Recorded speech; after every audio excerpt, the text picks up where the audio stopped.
Minutos antes de sua morte, Michael Jackson não parecia uma estrela. Parecia um homem à beira de algo que ninguém conseguiu impedir. Antes de continuar, se você gosta desse tipo de história, deixa um like no vídeo e comenta aqui de onde você está assistindo.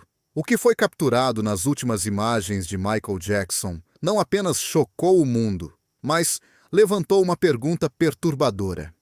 Será que sua morte poderia ter sido evitada?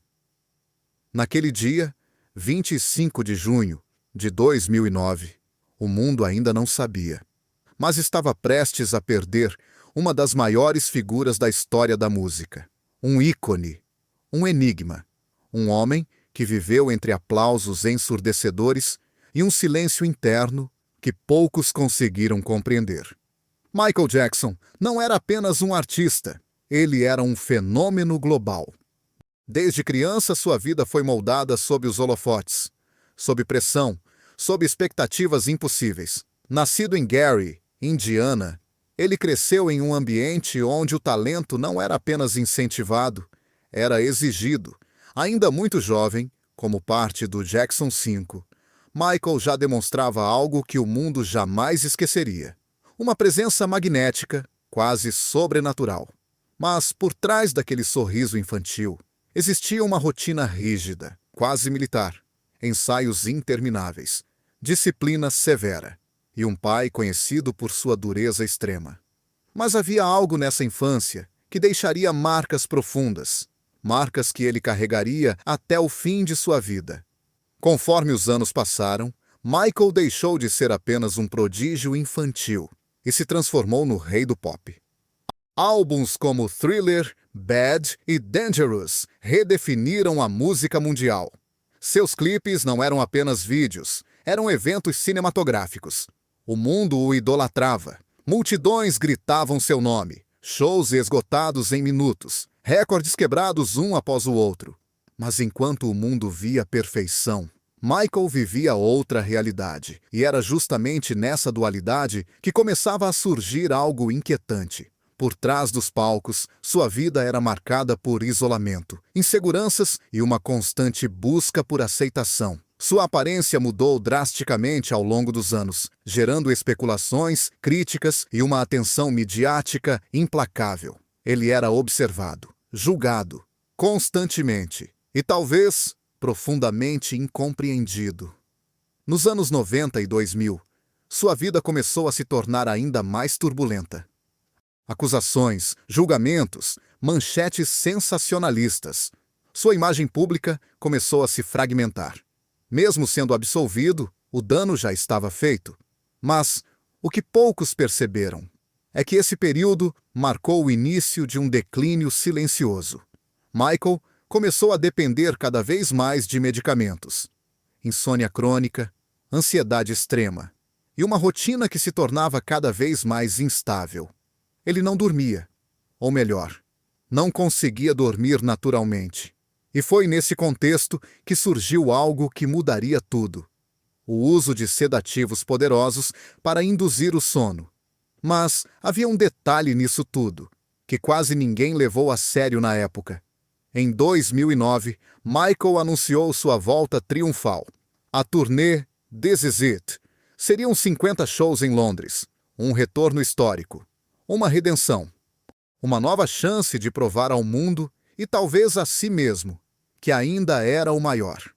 Os ensaios começaram, e foi aí que as últimas imagens dele começaram a surgir. Gravações feitas nos dias anteriores à sua morte mostram um Michael magro, visivelmente cansado, mas ainda incrivelmente talentoso. Ele cantava, dançava, dava instruções detalhadas à equipe. Era perfeccionista como sempre. Mas havia algo diferente. Algo sutil, mas perturbador. Em alguns momentos, sua energia parecia desaparecer repentinamente. Em outros, ele parecia desconectado, frágil, como se estivesse lutando contra algo invisível.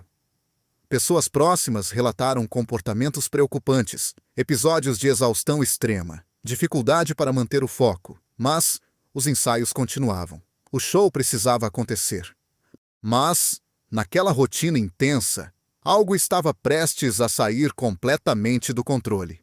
Na noite anterior à sua morte, Michael participou de um dos últimos ensaios. As imagens mostram ele executando coreografias com precisão impressionante, cantando com emoção. Era como se, por alguns minutos, ele voltasse a ser o Michael de antes, o rei. Mas, quando as câmeras desligavam, a realidade era outra. Relatos indicam que, após os ensaios, Michael voltava para casa e enfrentava o mesmo problema de sempre. Ele não conseguia dormir. E é aqui que a história começa a tomar um rumo mais sombrio. Porque o que aconteceu dentro daquela casa, ainda hoje, levanta dúvidas inquietantes. Michael estava sob os cuidados de um médico pessoal. Um profissional que tinha a responsabilidade de garantir seu bem-estar durante a preparação para a turnê. Mas o tratamento adotado era altamente controverso. Para ajudá-lo a dormir, Michael recebia doses de um anestésico poderoso, Propofol, um medicamento normalmente utilizado em ambientes hospitalares, sob monitoramento rigoroso, não em quartos particulares, não como solução para insônia. Mas por que ninguém interrompeu isso antes? Essa é uma das perguntas que até hoje ecoam. Na manhã de 25 de junho, Michael estava em sua casa em Los Angeles. O médico estava presente e algo deu errado, muito errado. Michael foi encontrado inconsciente. As tentativas de reanimação começaram. Paramédicos foram chamados, mas já era tarde. O mundo receberia a notícia poucas horas depois. Michael Jackson estava morto. Mas o que realmente aconteceu naqueles minutos finais? As imagens capturadas nos dias anteriores começaram a circular, e nelas, fãs e especialistas passaram a notar detalhes que antes haviam passado despercebidos. Seu olhar, sua postura, sua fragilidade, como se, de alguma forma, ele estivesse pedindo ajuda sem dizer uma única palavra. Mas havia um detalhe nessas imagens, que continua intrigando até hoje. Alguns acreditam que Michael sabia que algo estava errado, que ele sentia o limite se aproximando. Outros acreditam que ele estava completamente dependente, preso a uma rotina médica que já havia ultrapassado qualquer linha segura. O fato é que, minutos antes de sua morte, Michael Jackson não estava no palco. Não estava diante de fãs. Ele estava em um quarto silencioso, lutando contra algo que ninguém ali conseguiu conter a tempo. E talvez esse seja o aspecto mais trágico de toda essa história. Um homem que foi amado por milhões morreu em um momento de extrema vulnerabilidade, sem aplausos, sem luzes, apenas silêncio. Mas isso ainda não é o fim, porque o que veio à tona depois mudaria completamente a forma como o mundo enxergou sua morte, e revelaria detalhes que chocaram até mesmo aqueles que acreditavam já saber de tudo. Mas o que veio à tona depois da morte de Michael Jackson não apenas chocou o mundo, revelou uma cadeia de decisões que muitos consideram impossíveis de ignorar. Nos dias seguintes ao 25 de junho de 2009, enquanto fãs se reuniam em frente à sua casa, cantando, chorando e tentando entender o que havia acontecido, investigadores começaram a montar o quebra-cabeça, e cada nova peça revelava algo ainda mais perturbador. O relatório inicial confirmou aquilo que já era suspeito. Michael Jackson morreu por uma overdose de Propofol, combinado com outros sedativos. Mas isso levantava uma questão imediata. Como um anestésico hospitalar acabou sendo administrado em uma residência privada? E mais importante, quem permitiu que isso acontecesse? O nome que rapidamente se tornou central em toda a investigação foi o do médico pessoal de Michael, Conrad Murray. Ele era o responsável por cuidar da saúde do artista durante a preparação para a turnê This Is It. Mas o que parecia ser apenas um acompanhamento médico escondia práticas extremamente controversas. Murray admitiu ter administrado Propofol a Michael como forma de tratar sua insônia. Segundo ele, o cantor estava desesperado por dormir. Noites em claro, ansiedade, pressão, uma mente que simplesmente não desligava. Mas havia algo nessa justificativa que não convencia a todos. Propofol não é um remédio comum. É utilizado em cirurgias. Exige monitoramento constante, equipamentos específicos e, mesmo assim, apresenta riscos. Administrá-lo em um quarto, sem a estrutura adequada, era, no mínimo, imprudente. Mas o que veio à tona durante o julgamento foi ainda mais inquietante. Murray não possuía os equipamentos básicos de emergência no local. Não havia monitor cardíaco adequado. Não havia um plano seguro. E, segundo registros, ele teria deixado Michael sozinho por alguns minutos após administrar a substância. Minutos que fariam toda a diferença entre a vida e a morte. Quando percebeu que algo estava errado, já era tarde. Michael não respirava. As tentativas de reanimação começaram de forma desesperada, mas sem o suporte necessário. As chances eram mínimas. Paramédicos foram chamados, e quando chegaram, encontraram uma cena caótica. Tentaram reanimá-lo. Levaram-no ao hospital, mas o desfecho já estava praticamente selado. E seria justamente esse momento que marcaria o início de uma comoção global sem precedentes. A notícia da morte de Michael Jackson se espalhou como um choque sísmico. Fãs desmaiaram. Vigílias surgiram em diversos países. Rádios tocaram suas músicas sem parar. Era como se o mundo inteiro tivesse parado por um instante. Mas enquanto o público chorava, a justiça começava a agir. Conrad Murray foi acusado de homicídio culposo. O julgamento atraiu atenção mundial. Testemunhos revelaram detalhes íntimos dos últimos dias de Michael.